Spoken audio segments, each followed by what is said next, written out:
Hello everybody, welcome back to another video. I'm hoping you guys are all having a fantastic day. So today's upload, as you can tell by the title of this video, we'll be talking about a potential for some storm systems and just a very active pattern that we could be entering. So that's what today's video is going to be about. If you are new to this channel, hello and welcome. I am a hobbyist, not a meteorologist. I want to make that clear because some people think I try to act as a meteorologist. I don't, I'm a hobbyist. And for official forecasts, go to the National Hurricane Center, National Weather Service, and NOAA. I am not anyone to provide official forecasts. I'm just a weather enthusiast. So, without further ado, if you guys would like to subscribe to this channel, that'd be amazing. Again, we are a weather-related content channel. We have a bunch of weather fans, almost 20,000, and it's awesome. And we have the time of our lives on here. So, if you guys would like to join, consider subscribing. And if you're a returning viewer liking the video, it'd be awesome. Otherwise, let's get into the video. So let's start off by looking at the European model. The European model has been a bit, I guess, it's been consistent with this this pattern setup that we're going into. And the European, as a lot of you know, is very highly regarded as a model. It's often looked up as higher than a GFS, and it's probably one of probably the best long-range to medium-range model.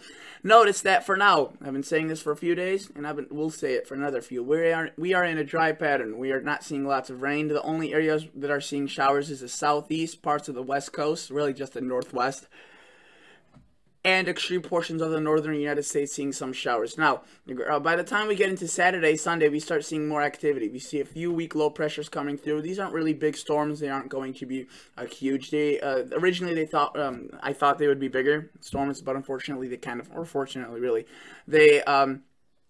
got weaker. And I say unfortunately because they bring rain, and rain would be very beneficial across much of the United States, as it is pretty darn dry, especially since we've been looking at a very, very hot pattern, and it is just extremely dry across really most of the United States.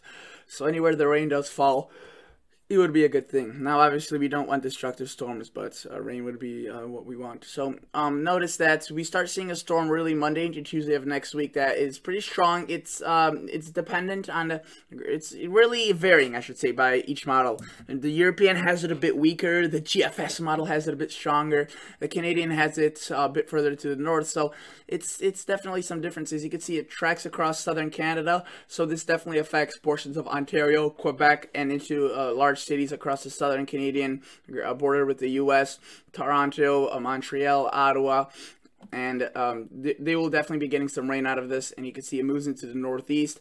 Really, it skips kind of the Midwest, a few maybe rain showers or bands of thunderstorms developing. But really, more activity is going to be across the northeast from that storm system. And aside from that storm system, we'll be looking at really unrelated tropical moisture just flowing into the United States, southern United States. Lots of rain, lots of precipitation. It looks as if these guys over here may be in for a nice little surprise in terms of lots of rain. It's like the one area where it's not really dry in the United States, the southeast. They've been seeing lots of rain, and it looks as if they'll continue to see rain, and you can see that that's what the trends are showing. Notice by really next Wednesday, so right after that first storm, you see another large system. You can see this one's more elongated, low pressure like.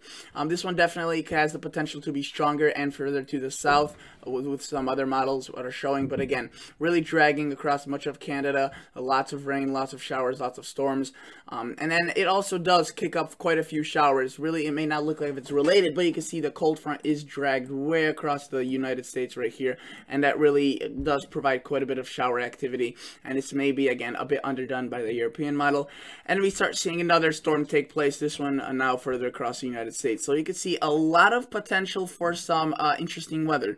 Now, you know, several storms may be coming, so that's definitely a bit interesting. But also another thing I want to point out is the temperatures. We'll be going from an area of cool, which we are in right now, feel across the eastern and northern United States, really just east of the Mississippi. You're looking at some cool temperatures, and really also Kansas, Nebraska, Oklahoma. And that will get replaced by some hot temperatures which are in place across the west, and this weekend looks absolutely sweltering, just very, very hot for most of the country. I mean, you can see at this point it's almost not a single area that is below average. Most of it is hot. We go forward into time, you can see we start seeing this heat intensify, but we also see a relief at the north. kind of forming to the north, and this cool down may be pretty vigorous during the overnight hours. It doesn't look as strong as it does during the daytime hours. The anomalies during the daytime hours look pretty strong. You can see up to 22 to 25 degrees below Fahrenheit, but definitely we'll be going through phases of warmth and heat. I would say mainly dominated by heat, however. You can see the west is constantly 10 to 15 degrees above average, and so is much of the eastern United States, with brief periods of a bit cooler temperatures.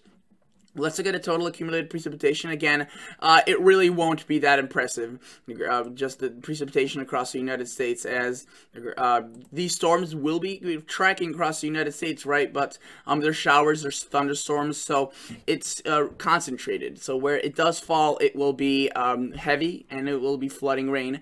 And where it doesn't, it will be almost completely dry, and you can see that's the case. Lots of northeast areas seeing up to 2 to 3 inches. While some areas not even seeing a tenth of an inch. Same thing across the Midwest. You can see a stripe of heavy rain. Then we see not much more across the Midwest, the upper Midwest. Again, this is bound to change based on what occurs and which model run is more accurate. You know, it's gonna change for sure. But you can see that the southeast is actually the most consistently wet area, and some of the rain amounts are pretty impressive, up to 2 to 3 inches across almost 100% of the Florida state, into Georgia, Alabama, Mississippi. Lots of rain, and this is definitely something we'll have to keep an eye on for. Notice southern Canada, north of Lake Superior, we also see quite a bit of rain into western Ontario. We see, again, 1 to 2 inch amounts, so definitely a bit impressive.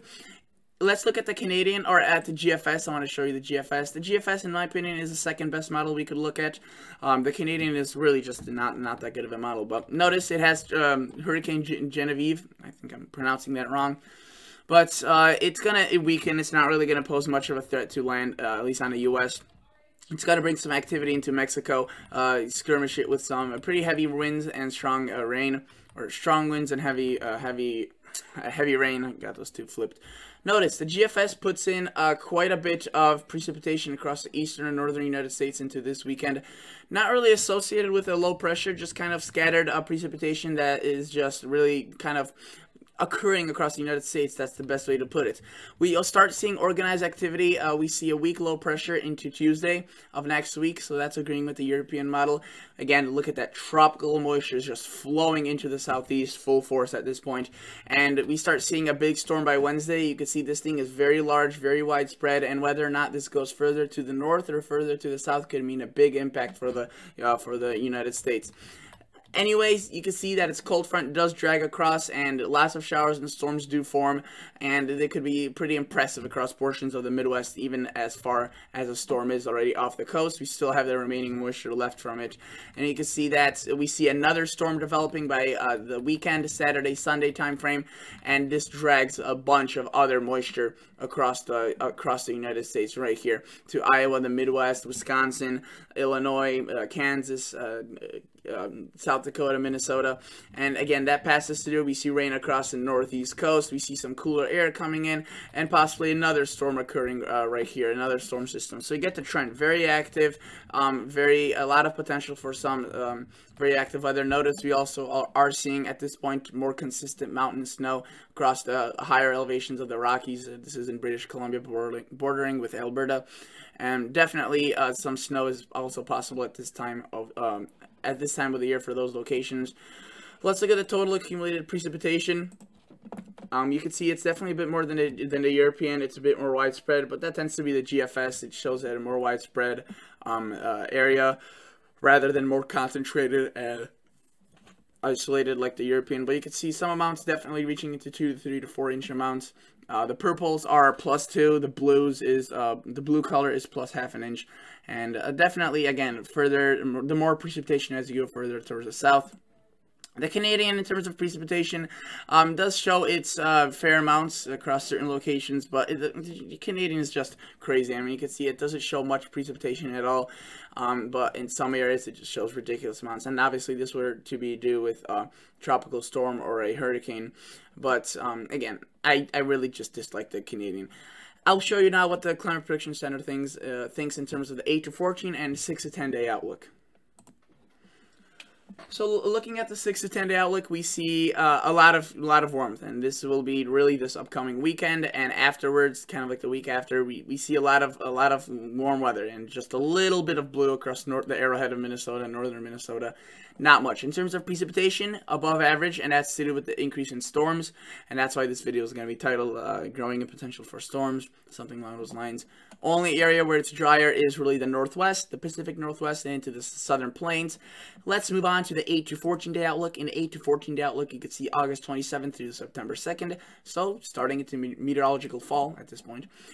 Bit more mention of cooler air. The warmer air gets pushed down to the south still, mainly dominating the country. And again, above average conditions remain. So just because the models may not look overly impressive, for this time of the year, it looks as if it's going to be wet. And usually for a lot of locations, August is the wettest month. And I know it's usually the wettest for Chicago.